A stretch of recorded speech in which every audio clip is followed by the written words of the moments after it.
पीर जो गोठ में खबर ॾींदा हलूं तो पीर जो गोठ लॻ प्रियालियो म्यूनिसिपल कमेटी जे मुलाजिम कमरदीन मेमून जे हर महीने 50,000 रुपया पगार कटौती खिलाफ एहतजाज करे रहियो हो। संदसि एडमिनिस्ट्रेटर जो जाली आर्डर भी ॾेखारियो। इन हवाले से टेलीफोन लाइन ते मौजूद है पीर जो गोठ में अवामी न्यूज़ रिपोर्टर नौमान कास्केली। जी नौमान, तफ़सीलात सां आगाह कजो। जीअं त पीर जे ॻोठ पिरालो जे म्यूनिसिपल कमेटी जे रिटायर्ड मुलाज़िम कमरदीन मेमूणा जी हर महीने में 4 खां 5 हज़ारनि ताईं पगार कटजण लॻी आहे।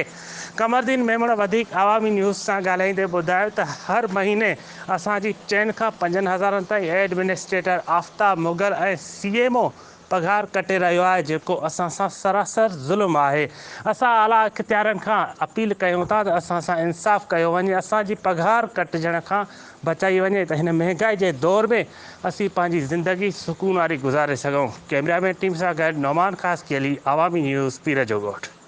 मेहरबानी नौमान, तफ़सीलात सां आगाह करण लाइ। मज़ीद ख़बरनि ऐं तफ़सीलात लाइ विज़िट कयो असांजी वेबसाइट www.awamiNewsHD.com ऐं ॾिसंदा रहो अवामी न्यूज़ HD।